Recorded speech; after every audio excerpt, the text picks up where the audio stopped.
السلام عليكم ورحمة الله تعالى وبركاته. نحمده ونصلي على رسوله الكريم. أما بعد فقد قال الله تعالى في القرآن العظيم والفرقان المجيد: أعوذ بالله من الشيطان الرجيم. بسم الله الرحمن الرحيم. قل لن يصيبنا إلا ما كتب الله لنا هو مولانا وعلى الله فليتوكل المؤمنون. صدق الله العظيم. قال نبينا صلى الله عليه وسلم: يدخل الجنة أقوام أفئدتهم مثل أفئدة الطير. صدق رسول الله صلى الله عليه وسلم. புகழனைத்தும் புகழுக்குரிய அல்லாஹ் ஒருவனுக்கே உரித்தாகட்டுமாக.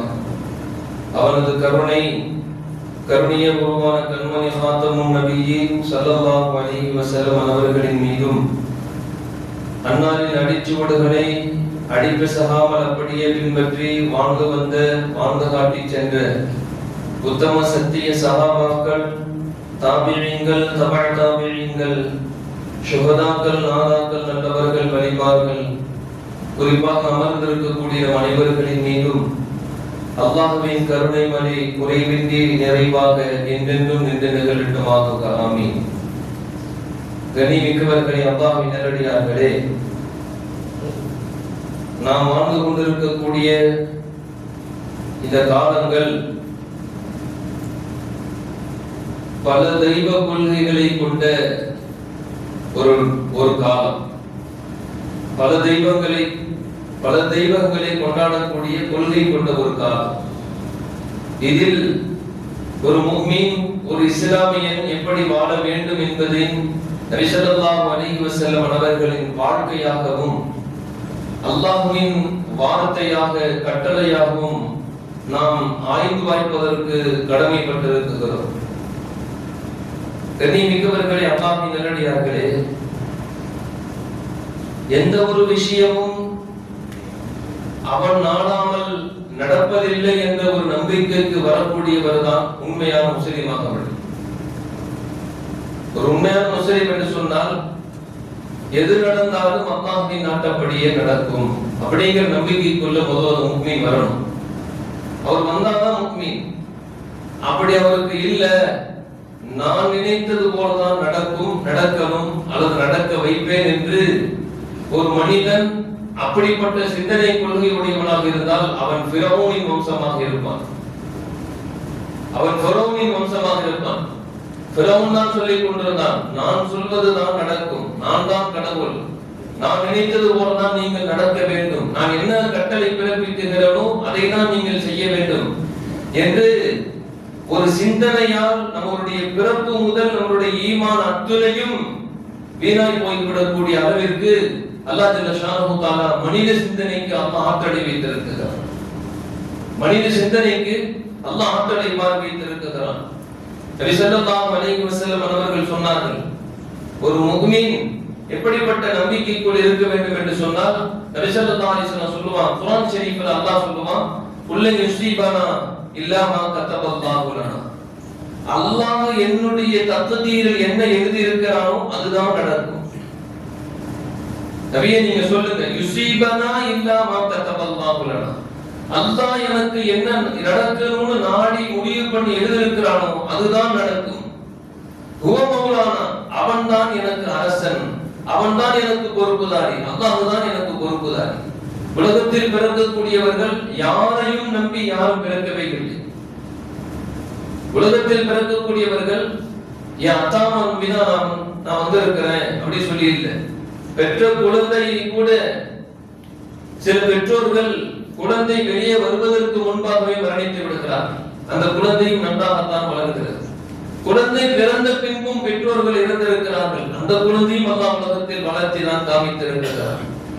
கண்ணியமிக்கவர்களே, உலகத்தில் ஒரு விஷயத்தை, உலக சுழற்சியில் நடக்கக்கூடிய ஒவ்வொரு விஷயத்தை ஆராய்ந்து பார்த்தால் நம்முடைய சிந்தனையின் வாசலை அல்லாஹ் திறந்து வைப்பார். யாரை நம்பி யாரும் இல்ல, பணத்தை நம்பியோ பதவியை நம்பியோ அல்லது வேறு ஏதாவது ப்ராப்பர்ட்டியை நம்பியோ எதையுமே யாரும் உலகத்தில் அப்படி இருந்துடக்கூடாது. படைத்தவனை மட்டுமே நம்பி வாழ வேண்டும். அவன்தான் முஸ்லிம். வஅலல்லாஹி ஃபல்யதவக்கலில் முஃமினூன். என்னுடைய எல்லா விஷயமும் அவன் பொறுப்பிலே நான் சாட்டி விடுகிறேன். என்னுடைய தவக்குல், என்னுடைய எண்ணத்தில் உதிக்கும் ஒவ்வொரு சிந்தனையும் அவனே என்ற முடிவுக்கு அப்படி போயிடும்.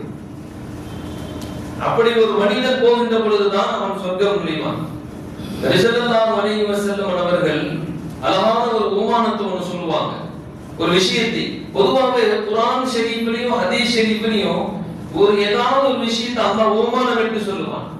நபி ஸல்லல்லாஹு அலைஹி வஸல்லம் ஹதீஸ்ல சொல்லுவாங்க, யதுகுலுல் ஜன்னத அக்வாமுன், ஒரு கூட்டத்தார்கள் சொர்க்கத்தில் நுழைவார்கள், அஃஇதத்துஹும் மிஸ்ல அஃஇதத்து தைரி, எந்த மனிதர்களுடைய உள்ளம் இப்படி மாறுமோ, எப்படினா பறவையின் உள்ளத்தை போல் மாறுமோ அவருக்கு சொர்க்கம் நுழைவார்கள். இதாங்க பறவை என்ன சிலோடு இருக்கும், நம்ம உடம்பு சிலோடுமா. மேலோட்டமாக பார்த்தால் கண்ணியமிக்கவர்களே, நபி ஸல்லல்லாஹு அலைஹி வஸல்லம் ஒரு விஷயத்தையோ அது அல்லாஹ் ஒரு விஷயத்தை உமானம் என்று சொன்னால் அதில் 1000 அர்த்தங்கள் உள்ளடங்கி இருக்கும். நபி ஸல்லல்லாஹு அலைஹி வஸல்லம் சொன்னது, பறவையின் உள்ளத்தை போல் எந்த ஒரு மனிதனுக்கு எந்த கூட்டத்தாருக்கு உள்ளம் அமைத்துக் கொள்கிறார்களோ அவர்களுக்கு சொர்க்கம். பறவை தன்னுடைய பலத்தின் மீதோ, தன் கூட்டத்தின் மீதோ, தன்னுடைய கூடுகளின் மீதோ, அல்லது தான் பறித்த குஞ்சுகளின் மீதோ நம்பிக்கை கொள்வதில்லை. படைத்தவன் ஒருவன் மட்டுமே என்ற நம்பிக்கையோடு பசியோடு கிளம்பும். நபி ஸல்லல்லாஹு அலைஹி வஸல்லம் சொல்லுவாங்க, காலையில் வெறும் வயிற்றோடு கிளம்புகிறது, மாலையில் வீடு திரும்புகின்ற பொழுது வயிறு நிரம்ப தன் குஞ்சுகளுக்கும் தான் பெற்றெடுத்த அந்த குஞ்சுகளுக்கும் உணவோடு திரும்பி வருகிறது. அல்லாஹ்வின் மீது அது நமக்கு வைத்திருக்கும் நம்பிக்கை என்று சொன்னார்கள். உலகத்தில் ஒரு மனிதன் வீட்டிலேயே அல்லாண்டு, எங்க அத்தா நிறைய சொத்து சேர்த்து வச்சுட்டு போயிட்டாங்க, வெள்ளிக்கிழமை அத்தாவுக்கு ஒரு பாத்தியா, வெள்ளிக்கிழமை 2 போட்டுனா சாப்பாடு, எதுக்குப்பா, எங்க அத்தா இப்படி எல்லாம் சொத்து சேர்த்து வச்சுட்டு போயிட்டாங்க அப்படின்ட்டு வீட்டிலேயே உட்கார்ந்து இருக்க கூடாது. பறவைகிட்ட இருந்து ஒரு 10 விதமான அற்புதங்கள், 10 விதமான குணங்கள் இருக்கும். கடைசி வரைக்கும் தானே உழைத்து கொண்டும், கடைசி வரைக்கும் தானே உழைத்து கொண்டும் அந்த குணம் அதுகிட்ட நிரம்ப இருக்கும். நபி ஸல்லல்லாஹு அலைஹி வஸல்லம் சொன்னாங்க, ஃபர்தான இபாதத்திற்கு பின்பு அல்லாஹ்விற்கு ரொம்ப பிடித்த இபாதத் ஒரு மனிதன் தான் கையால் சம்பாதித்து சாப்பிடக்கூடிய அந்த சம்பாத்தியமே சிறந்தது, அல்லாஹ் விரும்பக்கூடியதுன்னு சொன்னாங்க நபி ஸல்லல்லாஹு அலைஹி வஸல்லம். அல்லாஹ் நமக்கு தௌஃபீக் செய்வானாக. கடைசி வரைக்கும் நம்ம என்னைக்கும் உழைச்சிடணும், கடைசி வரைக்கும் நம்ம எப்பயும் உழைப்போடு இருந்தோம். மகனுடைய எங்க பாப்பா இருக்கிறீங்க, இல்லங்க உடம்பெல்லாம் அசந்துடுச்சு, மகன் வீட்டோட அப்படி இருந்தேன். நீங்க எங்கம்மா இருக்கிறீங்க, பிள்ளை வீட்டுல தங்கிக்கிறேங்க. ஒரு மாசம் மூத்த பிள்ளை, இன்னொரு மாசம் இணைய பிள்ளை, இன்னொரு மாசம் நடுப்புள்ள வீட்டுல, அதே மாறி போகுது. பிள்ளைகளும் அப்படியே கொஞ்சம் பார்த்துக்கிறாங்க, பரவாயில்லை. நபி ஸல்லல்லாஹு அலைஹி வஸல்லம் கேட்ட துஆவில் ஒரு சிறப்பான ஒரு துஆ, ரப்பே பிறருடைய தயவில் என்னை நீ வாழ வைத்து விடாதே. ஆமீன் சொல்லுங்கள். பிறருடைய தயவில் என்னை வாழ வைத்து விடாதே ரப்பே. அடுத்தவருடைய சம்பாத்தியம் இருந்தால்தான் என் வயிறு நிரம்பும், அடுத்தவர்கள் உதவி இருந்தால்தான் என்னால் நடக்க முடியும், அடுத்தவன் உதவி இருந்தால்தான் நான் நீர் அருந்த முடியும், அடுத்தவன் உதவி இருந்தால்தான் நான் வெளியே பயணிக்க முடியும் என்று பிறருடைய தயவை எதிர்பார்க்கும் வகையில் என்னை ஆக்கி விடாதே ரப்பே. எவ்வளவு பெரிய துஆ, எவ்வளவு பெரிய ஆழமான துஆ. யாருக்கும் சுமையா இருக்கக்கூடாது. நபி ஸல்லல்லாஹு அலைஹி வஸல்லம் சொன்ன வார்த்தையில யாருக்கும் சுமையா இருக்க கூடாது. என்னடா இவங்க இருக்காங்களே அவங்க இருக்காங்களே என்ன செய்யறது, இந்த வேலை தள்ளி போடுமா அப்படி போடுமா என்று சொல்லி பிறருக்கு சிந்தனையிலும் கூட நாம் சுமை என்று தெரிந்து விடக் கூடாது. ரப்பே யாருக்கு சிரமம் தராம நாம் வாழ்ந்தோம். எப்படிப்பட்ட ஒரு அழகிய ஒரு வாழ்க்கை. குர்ஆன் ஷரீஃபில் அல்லாஹ் சொல்லுவான், நாயை குறிப்பிட்டு சொல்லுவான், நாய் நன்றி உள்ள பிராணின்னு சொல்லுவாங்க. உலகத்திலேயே நாய் நன்றி உள்ள பிராணிங்க. ஒரு நாள் நீ உணவளிச்சிட்டாலும் கூட கடைசி வரைக்கும் ஒரு நன்றியை மறக்காது. எங்க பார்த்தாலும் வாலாட்டிடும், எவ்வளவு கூட்டத்தை பார்த்தாலும் வாலாட்டும். ஆனா ஏன் நஜீஸ்ன்னு சொல்லப்பட்டுச்சு மார்க்கம், ஏன் நஜீஸ்ன்னு சொல்லப்பட்டுச்சு அப்படின்னு சொன்னா அதுகிட்ட ஒரு கெட்ட புத்தி இருக்கு, அதுகிட்ட கெட்ட குணம் ஒண்ணு இருக்கு. நாய்கிட்ட என்ன தெரியுங்களா, தாயினும் வளர்ந்தா அதுக்கு பிடிக்காது. தண்ணியிடம் இருக்கு பாருங்க, ஏக ஒரு குப்பை கொட்டி இருக்கிறாங்க ஒரு இடத்துல, அது போய் இலதலைகள் இருக்கக்கூடிய அதுக்குன்னு ஒதுக்கப்பட்ட உணவை திங்கிறது வைங்க. ஆடு திங்க கம்முன்னு இருக்கும், மாடு திங்க கம்முன்னு இருக்கும், குருவிகள்லாம் உட்காந்து திங்க கம்முன்னு இருக்கும். தூரமா ஒரு நாயை பார்த்துட்டு அங்க இருந்து சாப்பிடும். தான் இனம் வளர்வது, தான் இனம் நல்லா இருக்கணும் அப்படி இருந்தா அது பிடிக்காது. அதனால அது நஜீஸ்ன்னு தான். கண்ணியமிக்க ரொம்ப சிந்திச்சு பாருங்களேன். ஒரு மனுஷன் உடன்பிறப்பு அல்லது பக்கத்து வீட்டுக்காரன், சொந்த பந்தம், உறவுக்கு யாராவது ஒரு மனிதன் வளர்ச்சி நமக்கு பிடிக்கிறது வைங்களேன், நீங்க நாய்க்கு சமம்னு அர்த்தம். நோதுவிழா சொல்லுங்களேன், எல்லாம் பாதுகாப்பானாங்க. கண்ணியமிக்கவர்களே, மார்க்கம் ஒரு விஷயத்தை தடை செய்தால் அதற்குள் 1000 அர்த்தம் இருக்கும். மார்க்கம் ஒரு விஷயத்தை ஓமானம் காமித்தால் அதில் 1000 படிப்பினைகள் இருக்கும். இரண்டையும் சிந்தித்து பார்த்தால் ஒரு மனிதன் வாழ்க்கை செய்கிறார். இரண்டையும் சிந்திச்சு பார்க்கணுங்க. நாய்கிட்ட நன்றி உள்ள குணம் இருக்கு, நல்ல குணம் இருக்கு. அதுகிட்ட இறைநேசர்களின் தன்மை இருக்கு. நாய்கிட்ட கம்மியா தான் சாப்பிடும், கம்மியா தான் சாப்பிடும், ரொம்ப நேரம் தூங்காது. இதெல்லாம் இறைநேசர்கிட்ட இருக்கக்கூடிய தன்மைகள். நன்றியை மறக்கிறது இல்லை. ஒரு நாள் உணவு போட்டாலும் கூட உணவு போட்டபடி அதை மறப்பதே இல்லை. ஆனா மனிதன் எப்படி தெரியுங்களா, காலம் முழுக்க தான் நமக்கு ரிசல்ட் தந்து கொண்டே இருக்கிறான். நீங்க 50 வயசு ஆயிடுச்சு, 80 வயசானவர் இருக்கிறோம், 60 வயசானவர்கள் இருக்கிறோம். கால் தேய்மானவங்க எவ்வளவு நாள் நடந்தோம், எவ்வளவு நிறைய நடந்திருப்போம். வயதானவர்கள் இப்பதான் வண்டி வாகனம் பெருத்து போச்சு. ஒரு 20-25 வருஷத்துக்கு முன்னாடி நடைபயணம் தான். ஒரு உறவுக்கான திருமணத்துக்கு உறவு போறோம், சாப்பிட்டு வருவோம், அவ்வளவுதான். சாப்பிட்டு நல்லா இருக்கா அப்படி சொல்லிட்டு வருவோம். அதுக்காக வேண்டி 40-50 கிலோமீட்டர் மைல்கள் நடந்தவர்கள் இருக்கிறார்கள், 10 மைல்கள் நடந்தவர்கள் இருக்கிறார்கள். கண்ணியமிக்கவர்களே, எவ்வளவு காலம் இந்த என்ஜின் ஓடிக்கிட்டே இருக்குது, ஓடிக்கிட்டே இருக்குது. மௌத்தாகுவதை ஓடிக்கொண்டே இருப்பது, பழுதாகுவதே இல்லை, பழுதாகுவதே இல்லை. 10 வருஷம் ஓடிடுச்சு, ஆட்டை மாத்து. 20 வருஷம் ஆச்சு, கிட்னியை மாத்து. 30 வருஷம் ஆச்சு, கண்ணை கட்டி மாத்து. கண்ணியமிக்கவர்களே, சிந்தித்து பார்க்க வேண்டும். மனித நன்றியை மறந்துடும். ஆனா நாய் ஒரே ஒரு நாளைக்கு ஒரு பிஸ்கட்டை போட்டு பாருங்க, ஒரு துண்டு பிஸ்கட், எங்க பார்த்தாலும் மாறாட்டம். படுத்திருந்து எந்திரிக்க முடியல கூட மானம் மட்டும் ஆட்டும். டக்கு டக்கு டக்கு ஆட்டம் பார்த்துருக்கோம். அவ்வளவு பெரிய பிராணி கிட்ட இருக்கக்கூடிய ஒரு சின்ன குணம் என்ன தெரியுங்களா, தன்னினம். தன்னினம் வந்துட்டா அல்லது வளர்ச்சி அடைஞ்சா அதுக்கு பிடிக்காது. தூரத்துல தன் இனத்தை பார்க்கும் போது இங்கிருந்து உழைக்க ஆரம்பிச்சிடும், கத்த ஆரம்பிச்சிடும். மனிதன் இன்னைக்கு அந்த குணம் நிரப்ப இருக்கிறது. அல்லாஹ் அப்படிப்பட்ட துரதிர்ஷ்டவாதிகளான மனிதர்களை விட்டும் நம்மை பாதுகாப்பானாக. அப்படிப்பட்ட நாய் குணத்தை விட்டும் அல்லாஹ் நம்மை பாதுகாப்பானாக. தான் ஏன் வளர்ந்தார், கொடுத்தார், நல்லா இருக்கிறார், அல்ஹம்துலில்லாஹ். அல்லாஹ் உனக்கு நிறைய ரிஸ்க் கொடுத்திருக்கான், நல்லா இருந்தா துஆ செய்தா, நிறைய மக்களுக்கு நல்லது செய்தா அப்படின்னு வாழ்ந்துட்டு வரணும். என்ன நம்மளை கொடுக்க அப்படி இருக்கிறானே, இருக்கக்கூடாதே. கரிஞ்சி பொறிஞ்சி அந்த வார்த்தையெல்லாம் இவனுக்கே சாபமா மாறி. அல்லாஹ் நம்மளை பாதுகாப்பானாக. நபி ஸல்லல்லாஹு அலைஹி வஸல்லம் அவர்களுடைய காலத்தின் சஹாபாக்களுக்கு வாழ்க்கையில் நமக்கு கிடைக்கும் பாடங்கள். கண்ணியமிக்கவர்களே, நபி ஸல்லல்லாஹு அலைஹி வஸல்லம் சொன்னார்களே, பறவையை உதாரணம் காமிச்சு சொன்னாங்க. அந்த பறவைக்கு இருக்கக்கூடிய இறை பக்தி, அந்த இறை அச்சம், அல்லாஹ் மீது கொண்டிருக்கக்கூடிய நம்பிக்கை அசைக்க முடியாதது. நபி ஸல்லல்லாஹு அலைஹி வஸல்லம் இந்த அளவுக்கு நபி ஸல்லல்லாஹு அலைஹி வஸல்லம் குர்ஆன் ஷரீஃப்ல அல்லாஹ் ஒரு ஆயத்தை இறக்கி வச்சான். இன்னா ஸலக்னல் இன்சான மின் நுத்ஃபத்தின் அம்ஷாஜின் நப்தலீஹி. குர்ஆன்ல சொல்றோம், இன்னா ஸலக்னாகும், நபி ஸல்லல்லாஹு இன்னா ஸலக்னல் இன்சான மின் நுத்ஃபத்தின், ஆண் பெண் கலப்பிலிருந்து வரக்கூடிய துளியிலிருந்து உன்னை நாம் படைத்தோம்ன்றான். அசிங்கமான துளியிலிருந்து தான் மனிதனுடைய உருவாக்கம். ஆண் பெண் இருபாலார் கலந்து வரும் அந்த கலப்பிலிருந்து வரும் துளியிலிருந்து ஒன்றை நாம் படைத்தோம். படைச்சிட்டு அல்லாஹ் சொல்றான், அம்ஷாஜின் நபுதலீஹி, அம்ஷாஜின் நபுதலீஹி, அப்படி நான் படைச்சிட்டு அவனை நான் சோதிக்கிறேன். எதை கொடுத்து சோதிக்கிறேன் தெரியுமா? ஃபஜஅல்நாஹு, அவனை நாம் கொடுத்துட்டு இப்படி சோதிக்கிறோம். நபுதலீஹி ஃபஜஅல்நாஹு சமீஅன் பஸீரா, செவி குணனையும் பார்வை குணனையும் அவனுக்கு நாம் கொடுத்து சோதிக்கிறோம்னு சொல்றான் அல்லாஹ்.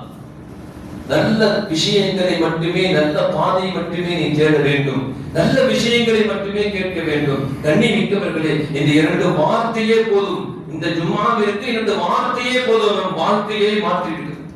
நாம் கண்ணை கொண்டு நல்லதை மட்டும்தான் இதுவரை நாம் பார்க்கிறோமா? அல்லாஹ் சொல்றானே, நபுதலீஹி ஃபஜஅல்நாஹு சமீஅன் பஸீரா, உன்னை கண்ணையும் உன்னுடைய பார்வையும், உன்னை பார்வையும் செவியையும் கொடுத்தது உன்னை நபுதலீஹி, சோதிச்சு பார்ப்பதற்கு. தாயின் வயிற்றிலிருந்து உன்னை இந்திரியத்திலிருந்து வெளியே வருகின்ற பொழுது, உருவமாக வருகின்ற பொழுது, காதுக்கு கேட்கும் ஆற்றலையும் கண்ணுக்கு பார்க்கும் ஆற்றலையும் நான் தந்து நீ நல்வழி பெறுவாயா என்பது உன்னை சோதிப்பதற்கு.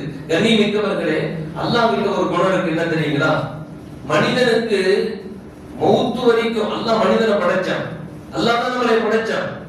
படைச்சது அல்லாஹ் தான். இல்ல அப்படின்னா விஞ்ஞானமே இன்றைக்கு வியந்து போகும் அளவிற்கு நிறைய விஷயங்கள் ஓமானம் சொல்லபடி அல்லாஹ் நம்மளை படைச்சான். படைச்சிட்டு அப்படியே விட்டுறல. அல்லாஹ் சொன்னான், மௌத்து வரைக்கும் உன்னோட ரிஸ்குடைய பொறுப்பு நான் தான். மௌத்து வரைக்கும் வக்முர் அஹ்லக பிஸ்ஸலாத்தி வஸ்தபிர் அலைஹா லா நஸ்அலுக ரிஸ்கா. அல்லாஹ் சொல்றான் சூரத்து தாஹாவுல, லா நஸ்அலுக ரிஸ்கா. அடே உன்னை படைச்சிட்டு உன்கிட்ட நான் எதை எதிர்பார்க்கல.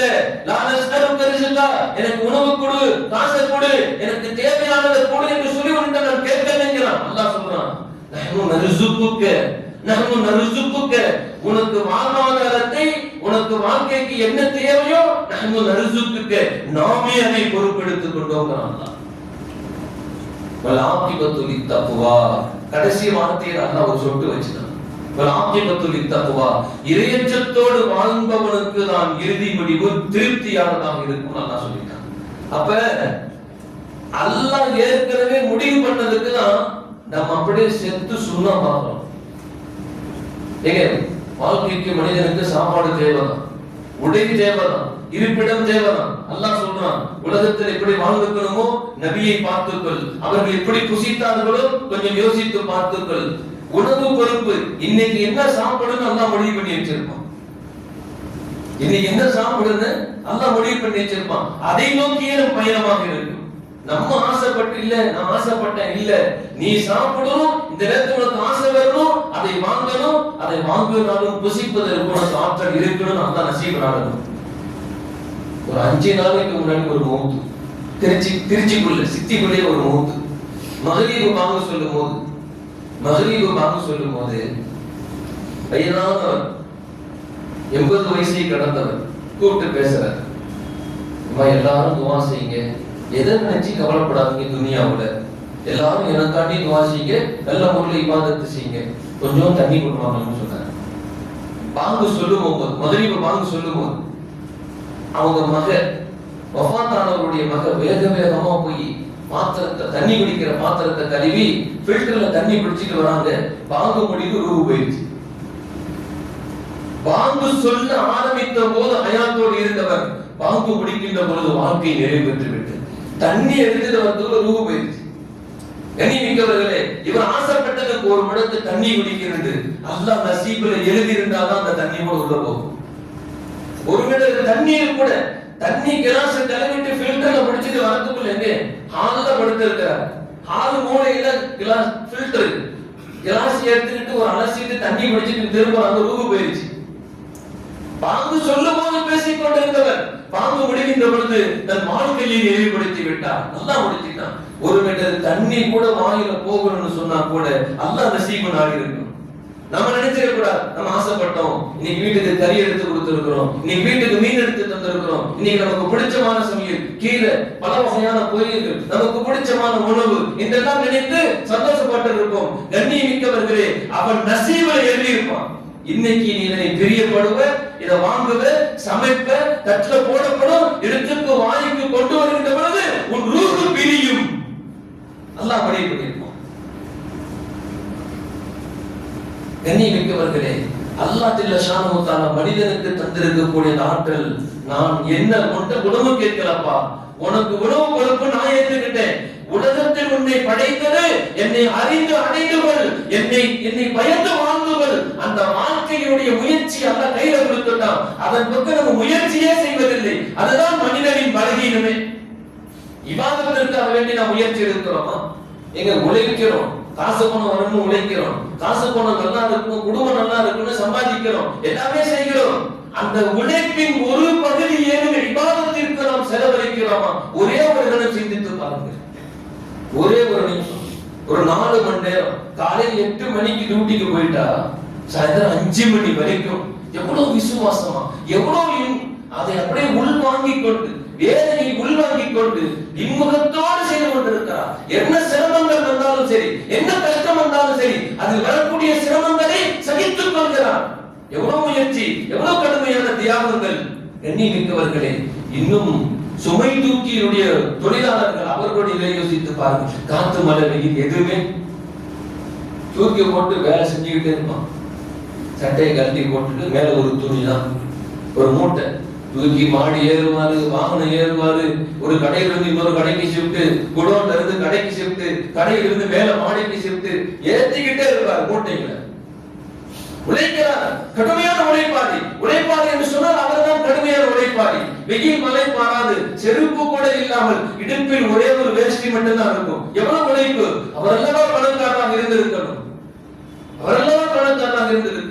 கண்ணியமிக்கவர்களே, உலகத்தில் சிந்தித்து பாருங்கள். அல்லாஹ் எல்லா விஷயத்திலும் கொஞ்சம் ஏற்றத்தால் வச்சிருப்பான். உழைப்பவர்களுக்கு தான் உலகத்தில் எல்லாம் கிடைக்கும் சொல்லி சொன்னா, மூட்டை தூக்கி தொழிலாளிதான் கஷ்டத்திலே பயங்கரமான கஷ்டம். அவர் நல்லாதான் இருக்கணும், நல்ல நசீப் எழுதி இருப்போம். உனக்கு ரிஸ்க் எவ்வளவு, யார் எந்த அளவு சம்பாதிக்கணும், காசு பணத்தை எந்த அளவுக்கு சம்பாதிச்சு செலவழிக்கணும் நல்ல வழியில, அல்லது சம்பாதிச்சு வச்ச உடனே அனுபவிக்கணும்னு நினைச்ச அந்த வாழ்க்கையில ஒதுக்கும் போது உனக்கு மூத்து வந்துடும். சம்பாதிச்ச பணத்துக்கு உனக்கு மூத்து சொல்லுதான் முதலே ஸ்டார்டிங் அப்படி வச்சிருப்பாங்க. சம்பாதிச்ச சொத்துல 3 வருஷத்துல 35 லட்சம் ரூபாய் 35 லட்சம் ரூபாய் சம்பாதிச்சு வீட்டுக்கார முதல் அனுப்பிச்சு வச்சுட்டாரு.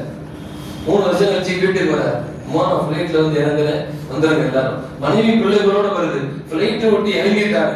ட்ரெயினில தன்னுடைய பொருள்களை எடுத்து வச்சு வந்துட்டு இருக்கும்போது ட்ரெயின் மேலேயே சாஞ்சிட்டாரு.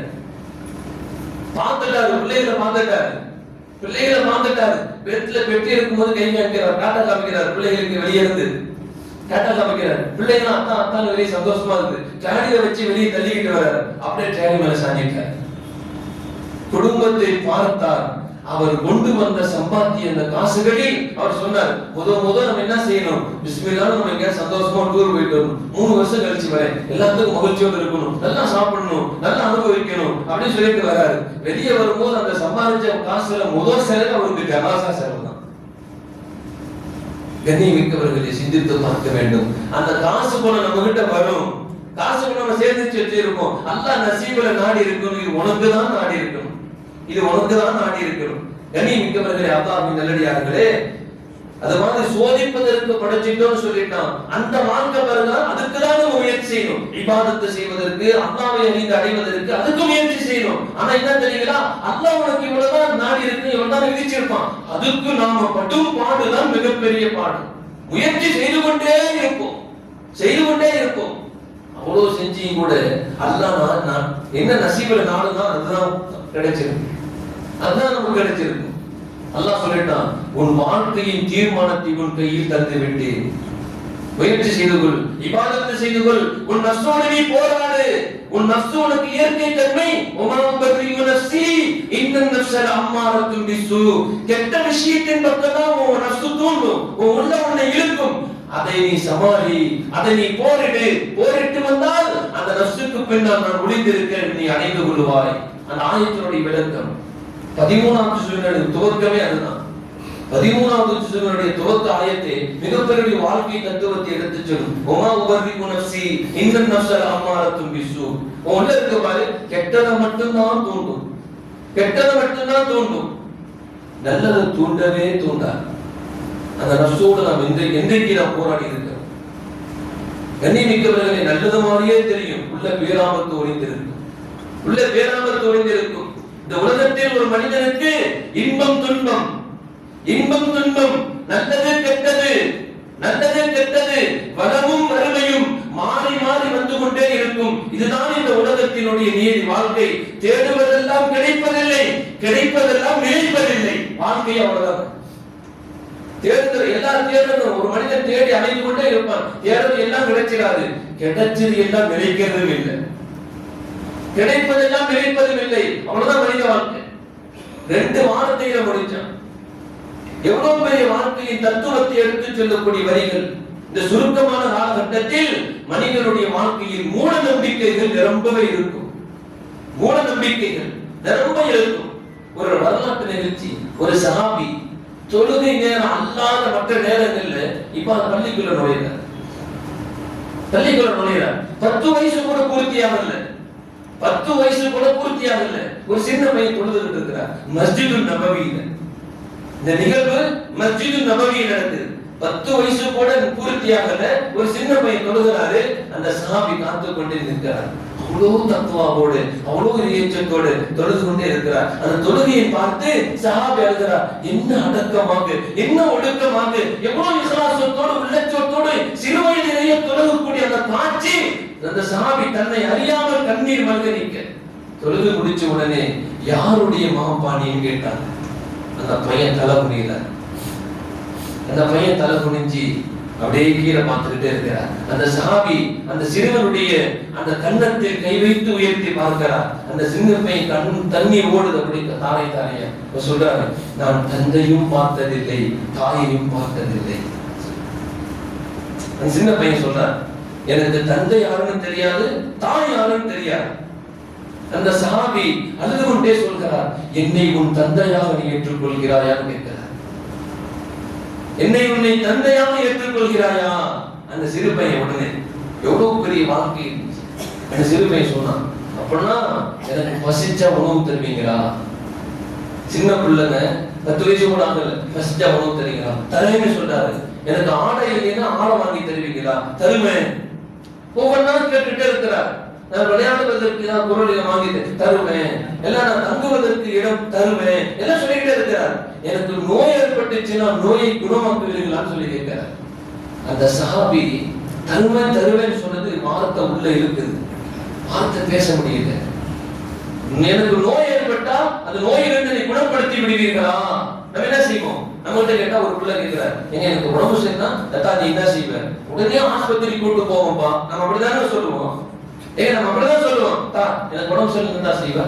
பிள்ளை கேட்கிறான், மனுஷன் எவ்வளவு ஹை கிளாஸ் இது இருக்கும், மருத்துவம் இருக்குதோ அதை கொண்டு போய் வச்சு உன்னை பார்த்து எப்படி அவனை காப்பாத்திடுவோம் அப்படிதான் சொல்லுவோம். ஈமான் பாலா போச்சுன்னு இருக்கும். அந்த சஹாபி அப்படியே நிதானிக்கிறார், ஸ்தம்பிக்கிறார். எனக்கு 2 வருஷம் நான் இன்னும் கொஞ்ச நாள் உயிரோடு இருக்கும்னு ஆசைப்பட்டா எனக்கு உயிர் கொஞ்சம் எச்சலாக்கி தருவீர்களா? ஹயாத் காலியம் கிடக்குமான்னு கேட்டார். அந்த சஹாபி இப்ப இந்த சிறுவனின் அழுவை நின்றுச்சு, சஹாபியின் அழுகை கூடிருச்சு. சஹாபி அழுகிறார், தரம் தண்ணி ஊத்துது. அந்த சஹாபி அழுது கொண்டே சொன்னார்கள், அந்த ஆற்றல் எனக்கு இல்லை, அந்த ஆற்றல் எனக்கு இல்லை. அந்த சின்ன பையன் சொன்னான், இது எல்லாம் யாரு தருவாவோ அவனை எனக்கு தெரியும், நான் அவனிடமே பெற்றுக் கொள்கிறேன். அஸ்ஸலாமு அலைக்கும் வெளியே போயிட்டேன். இது எல்லாம் யாருகிட்ட கேட்டு வாங்கணும்னு எனக்கு தெரியும், எனக்கு தெரியும், அவனிடமே நான் வாங்கிக் கொள்கிறேன். அஸ்ஸலாமு அலைக்கும் வெளியே போயிட்டார். மஸ்ஜித் நபி விட்டு அந்த சஹாபி சஜ்தாவில் விழுந்தவர்கள் துஹரில் எழுந்திருக்கிறார்கள். துஹர் தொழுகையில் நபியிடத்தில் சென்று சொன்னார்கள், யா ரசூலல்லாஹ், இப்படி ஒரு சிறுவனை கண்டேன், இப்படி ஒரு சிறுவனை கண்டேன். நபி ஸல்லல்லாஹு சொன்னாங்க, அவர் சொர்க்கவாதி என்று சொன்னார். அதான் நம்ம பிள்ளைகளை அப்படி ஆக்குவானா? எவ்வளவு பெரிய இறைச்சங்க. 10 வயது கூட நிரப்பான அந்த குழந்தைக்கு என்ன தேவை, யாரிடத்தில் கேட்க வேண்டும், யாரிடத்தில் கேட்டால் எனக்கு தருவார் என்று எனக்கு நான் தெரியும், அவனிடமே பெற்றுக் கொள்கிறேன் சொன்னது ஒரு சிறுவர். சின்ன பிள்ளைக்கு இருக்கக்கூடிய அந்த இறை அச்சம், அந்த அல்லாஹ்வில் இருக்கக்கூடிய அசைக்க முடியாத நம்பிக்கை இன்றைக்கு சபர் மாதம் தொடங்கின உடனே நம்ம ஈமான் எல்லாம் போயிடும். நமக்கு நம்ம எப்படி நம்பிக்கை ஆச்சு? சபர் மாதம் வந்துருச்சாமா உடனே எந்த நல்ல காரியத்தையும் நடத்துறது, அது ஒரு முசீபத்து கீழா அது இதுன்னு சொல்லி என்னென்னமோ சபர் மாத துவக்கத்தில் இருக்கிறோம். சபர் மாதத்தின் துவக்கத்தில் இருக்கிறோம். நம்ம நம்பிக்கை எப்படிங்க? அது அப்படி ஆயுமா, இது இப்படி ஆயுமா, மூட நம்பிக்கையிலே நாம் மூழ்கி கொண்டிருக்கிறோம். இன்னும் சில இடங்கள்ல போனா வைக்கிறேன், சில இடங்கள்ல போய் ஒரு மஜ்லிஸ்ல ஒரு துவா ஓதுறாங்கன்னு வைக்கிறேன். இறந்தவருக்காக வேண்டி தகப்பனார் என்ன செய்யறாரு? ஓதுவதில் பிழை இருக்கக்கூடாது, உச்சரிப்பதில் பிழை ஏற்பட்டக்கூடாது. அதுக்காக வேண்டி ஒரு மஸ்ஜிதுடைய இமாமை கூட்டு போய் வீட்டுல உட்கார வச்சு அத்தா காண்டி துவா செய்யுங்க ஹஸரத்துன்னு சொல்லிட்டு ஒரு துவா ஓத வைக்கிறாரு வைக்கிறேன். ஓத ஆரம்பிச்சு நிப்பாட்டுங்க, என்ன பத்தி பத்த வைக்கிறப்ப, பத்தி பத்த வைக்கிறப்ப, பத்தி எதுக்கு பத்த வைக்கிறது அப்படிங்கிறது தெரியாது. ஒரு மூட நம்பிக்கை, பத்தி பத்த வச்சாதான் ஹஸரத்தை ஓத விடணும், அதை நிப்பாட்டுறா அப்படி நிப்பாட்டிடுறது. மூட நம்பிக்கையே மூழ்கி கிடப்பது. சபையில் அந்த காலத்துல உழைப்பாளிகள், இந்த காலத்துல அடிச்சு சரசரன்னு ஸ்ப்ரே அடிச்சுக்கிட்டு அத்தரை பூசிக்கிட்டு உட்கார்ந்தோம். அந்த காலத்துல உழைப்பாளிகள் 1400 வருஷத்துக்கு முன்னாடி வியர்வை வாடை பிறருக்கு முகசுழிப்பை ஏற்படுத்தி விடக்கூடாது, பிறருக்கு மனக்கசப்பை ஏற்படுத்தி விடக்கூடாது என்பதற்காக வேண்டி சபை நிரப்பமா இருக்கணும், உட்காருவர்கள் சந்தோஷமா இருக்கணுங்கிறதுக்காண்டி வாசனை திரவியங்கள் வைக்கப்படக்கூடிய அந்த நிகழ்வு அது. ஆனா நீங்க எப்படி தெரியுங்களா, பத்தி பத்த வச்சானா அசல் பிஸ்மில்லாமே சொல்லக்கூடாது, அப்படி ஆயிடுச்சு. மூட நம்பிக்கை, விளங்காமல் இருக்கக்கூடிய விஷயங்கள், விளங்காமல் நடக்கக்கூடிய செய்திகள். கண்ணியமிக்கவர்களே, எதற்கு என்ன காரணம், ஏன் எப்படின்னு தெரியறதே இல்லை, புரியறதே இல்லை. கண்ணியமிக்கவர்களே, நபி ஸல்லல்லாஹு அலைஹி வஸல்லம் அவர்கள் ஹதீஸில் சொல்லுவார்கள், ஒரு மனிதர் என்னுடைய சபை, என்னுடைய உம்மத்தில் 70,000 நபர்கள் கேள்விகளுக்கே இல்லாமல் சொர்க்கம் போகுவார்கள் அப்படி சொன்னாங்க. என்னுடைய கூட்டத்தார்களில் 70,000 நபர்கள் கேள்விகளுக்கே இல்லாமல் சொர்க்கத்தில் நுழைவார்கள் அப்படி சொன்ன உடனே உக்காஷா எல்லாம் முன்னாடி உட்கார்ந்துருந்தாங்க. உக்காஷா நபி ஸல்லல்லாஹு அலைஹி வஸல்லம் அவங்க ஒட்டகையில உட்கார்ந்து சாப்பிட்டே ஓங்கி அடிச்ச உடனே முதுகுல பட்டுச்சுன்னு சொல்லிட்டு பாடல்கள்ல கேட்டிருப்போம், அல்லது வரலாறுகள்ல படிச்சிருப்போம். நபி ஸல்லல்லாஹு அலைஹி வஸல்லம் சாப்பிட்டே போட்டு அடிக்கும் போது முதுகுல பட்டுச்சு, யார சொல்லலாம் நானும் உங்களை அடிக்கணும். நபி ஸல்லல்லாஹு அலைஹி வஸல்லம் தன்னுடைய உடையை கழட்டியதற்கு பின்பு நபித்துவ முத்திரையில் முத்தம் பதித்து சொர்க்கவாதி என்று பெயர் பெற்றவர்கள், சொர்க்கவாதி என்ற அந்தஸ்து பெற்றவர்கள் உக்காஷா ரலியல்லாஹு. அவங்க சொன்னாங்க, அந்த 70,000 பேர்ல நானும் இருக்கிறதுக்கு நீங்க துஆ செய்யுங்க அப்படியே சொன்னபோது நபி ஸல்லல்லாஹு அலைஹி வஸல்லம் சொன்னாங்க, முஹஸ்ஸின் ரலியல்லாஹு அன்ஹு, அல்லாஹ் உன்னை இதில் கபூல் செய்து விட்டான்னு சொன்னாங்க. உன்னை கபூல் செஞ்சிட்டாங்கா அப்படி சொன்னாங்க. இன்னொரு சஹாபி சொன்னாங்க, யா ரசூலுல்லாஹ் நானும் அதுல இருக்கணும். சபகத்த உக்காஷா, நபி ஸல்லல்லாஹு அலைஹி சொன்னாங்க, உக்காஷா முந்திட்டாரு, உக்காஷா முந்திட்டாரு. உடனே அந்த சஹாபி எப்படி விடல, சஹாபாக்களுடைய ஆர்வம் அவங்களுடைய முயற்சிகள் இப்படிதான் இருக்குமா, எப்படி தெரியுங்களா, ஒரு நன்மையான விஷயங்கள் யாராவது முந்திட்டா அவங்களால ஜீரணிக்கவே முடியாது. அது எப்படியாவது நன்மை நானும் அடையணுமேங்கிற உத்வேகம், அந்த முயற்சி, அந்த உழைப்பு அவங்ககிட்ட இருக்கும். நம்மளோட முயற்சி எப்படி தெரியுங்களா, பக்கத்து வீட்டுக்கார வண்டி வாங்கிட்டாங்கன்னா இவன் கடன் வாங்கியாத வீட்டுக்கார அம்மா செயினையாவது போய் அடமான வச்சு வண்டி வாங்கிட்டு இருந்துருவார், இவரு வண்டி வாங்கி பாட்டிருவார். எப்படிப்பட்ட நிலை பாருங்க. இன்னைக்கு நம்மளுடைய முயற்சியில அப்படிதான். பக்கத்து வீட்டுக்கார வீடு கட்டிட்டாருன்னா வீட்டு பத்திரத்தை கொண்டு போய் அடமான வச்சு ஒருத்தர் வந்து சொல்றாரு, அஜில் தொழுதுட்டு உட்கார்ந்து இருக்கும்போது ஒருத்தர் வந்து சொல்றாரு, வீடு கொஞ்சம் கடன் ஆயிடுச்சு துவா செய்யுங்க. என்னங்க வீட்டுல பிரச்சனை, நம்ம வீடு பக்கத்து வீட்டுக்காரு அவர் வீடு கட்டிட்டாருன்னு எனக்கு ஒரு வைராக்கியம் வந்துச்சு. பார்த்தேன், சொத்து மதிப்பெல்லாம் போட்டு பார்த்தேன், இருந்துச்சு. அடிச்சுட்டு மாசம் சம்பாதிக்கிறத போய் கட்டி கடன் அடிச்சு பத்திரத்தை வீட்டெல்லாம் வச்சாங்க. நாளைக்கு ஏழை விடுறாங்க, வீடு துவா செய்யுங்க. நாளைக்கு வீடு ஏழை விட போறாங்க, துவா செய்யுங்க. எதுக்குங்க வீடு திருப்பி நீங்களே வாங்க போறீங்க, வீடு ஏழை விட போறாங்க, நாளைக்கு ஏழமா, இன்னைக்கு வந்து துவா செய்யுங்கன்னு சொன்னாங்க. ஒண்ணுமே செய்ய முடியாது. அடுத்தவரை பார்த்து பொறாமைப்பட்டு தான் வைத்திருந்த சொத்தையும் இழந்து போனார். நான் வைத்திருந்த சொத்தை இழந்து போயிட்டார். கண்ணியமிக்கவர்களே, அல்லாஹ்வின் நல்லடியார்களே, அடுத்த அந்த விஷயத்தை நபி ஸல்லல்லாஹு அலைஹி வஸல்லம் சொன்னார்களே, சபகத்த உக்காஷா. நம்மளுடைய முயற்சி எப்படிதான் இருக்கும், சஹாபாக்களுடைய முயற்சி அப்படி அல்ல. அவர் நன்மையில் முந்தி விட்டாரே, அவரையும் நாம் நன்மையில் முந்த வேண்டும்.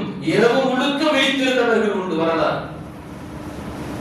இந்த சஹாபியிட கேட்டாங்க, யா ரசூலுல்லாஹ், அந்த நன்மையை அந்த கூட்டத்தில் அடைவதற்கு ஏதாவது வழி இருக்கிறதா? ஹுமுல்லதீன லா யஸ்தர்கூன வலா யததய்யரூன வலா யதுபூன வஅலா ரப்பிஹிம் யதவக்கலூன். சொன்னாங்க, அவர்கள் எப்படின்னா மூட நம்பிக்கையில் மூழ்கி இருக்க மாட்டார்கள். அந்த 20,000 நபர்கள் கூட்டத்தார்கள் சொர்க்கவாதிக்கு கேள்விகளுக்கே இல்லாம போவாங்க பாருங்க. அந்த கூட்டத்தார்களுடைய குணத்தை நபி ஸல்லல்லாஹு அலைஹி வஸல்லம் இன்ட்ரோடியூஸ் பண்ணி வைக்கிறாங்க வெளியே சஹாபாக்களுக்கு மத்தியில. மூட நம்பிக்கையில் மூழ்கி இருக்க மாட்டார்கள். நமக்கு மூட நம்பிக்கை இருக்குன்னா தெரியுங்களா, பெரும்பான்மையாக என்ன இருக்குமோ அதையே பின்பற்றி போயிடுறது. அது ஹராமா ஹலாலா, அது நல்லதா கெட்டதா தெரியாது, உலக வழக்கமுங்க அப்படிதாங்க அப்படி போயிடுவார். குர்ஆன் ஷரீஃப்ல அல்லாஹ் தெளிவா சொல்லுவான், பெரும்பான்மையான மக்களை நீங்கள் பின்பற்றாதீர்கள், அல்லாஹ்வை விட்டு உங்களை அவர்கள் அப்புறப்படுத்தி விடுவார்கள். குர்ஆனுடைய ஆயத்து, குர்ஆனுடைய ஆயத்துங்க. நபி ஸல்லல்லாஹு அலைஹி வஸல்லம் சொன்னாங்க, அவர் மூட நம்பிக்கையில் மூழ்கி இருக்க மாட்டார்கள். அடிப்படையில் அடிப்படையான விஷயங்களுக்கு கூட அதுக்கு ஏதாவது குறிப்பாக்குறது, அது ஏதாவது ஒரு கணக்கு போட்டு பாருங்களேன், ஒரு ஜோசியை பார்க்கிறது, ஏதாவது ஒவ்வொரு விஷயத்துக்கு தொட்ட தொடங்குறதுக்கெல்லாம் போய் குறிபார்க்க கூடியது. அல்லது நபி ஸல்லல்லாஹு சொன்னாங்க, வலாயத்தய்யரூன, அவர்கள் என்ன செய்ய மாட்டார்கள், பறவைகளை வைத்து சகுனம் பார்க்க மாட்டார்கள், பறவைகளை வைத்து சகுனம் பார்க்க மாட்டார்கள். நோய் ஏற்பட்டாலும் நல்லது ஏற்பட்டாலும் அவர்கள் மருந்து மாத்திரைகளின் பக்கம் நம்பிக்கை கொள்ள மாட்டார்கள்.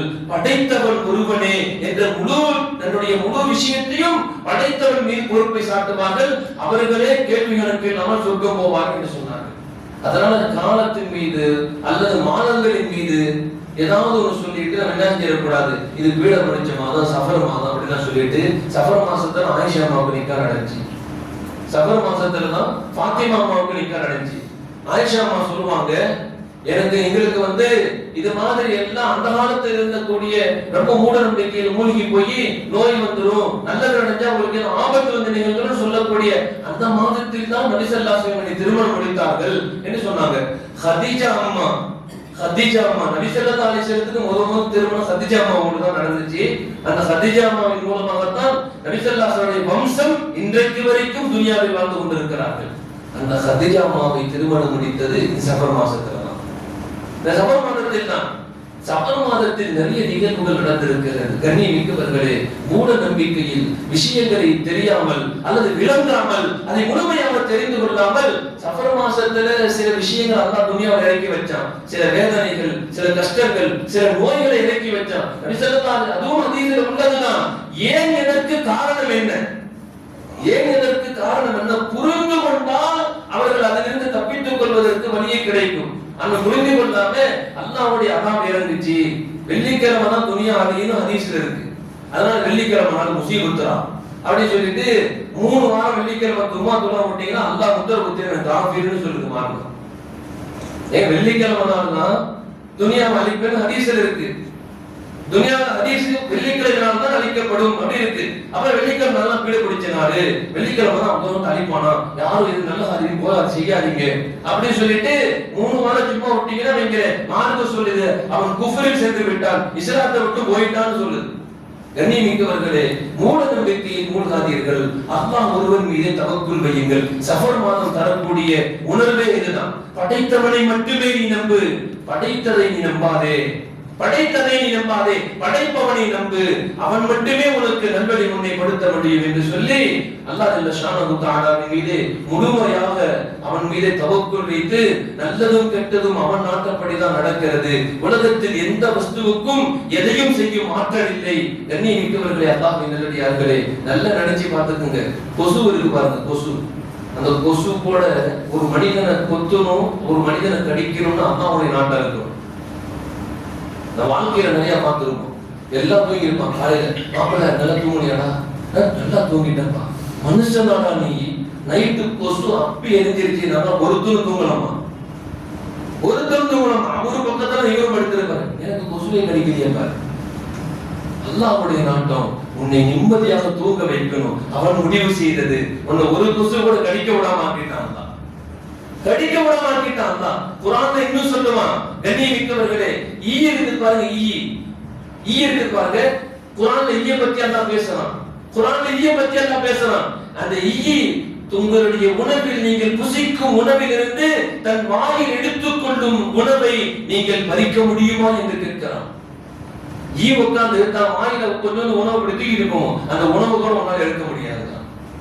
அவன் நாட்டம் வேணுங்கிறான். நான் நாடி இருந்தால் மட்டும்தான் எதையும் உங்களால் செய்ய முடியும், நான் நாட்டம் இல்லாமல் எதையுமே செய்ய முடியாது. அல்லாஹ் ஜல்ல ஷானஹு தஆலா அப்படி இறை அச்சத்தை, இறை தக்வாவை அல்லாஹ் நமக்கு நசீபாக்குவானாக.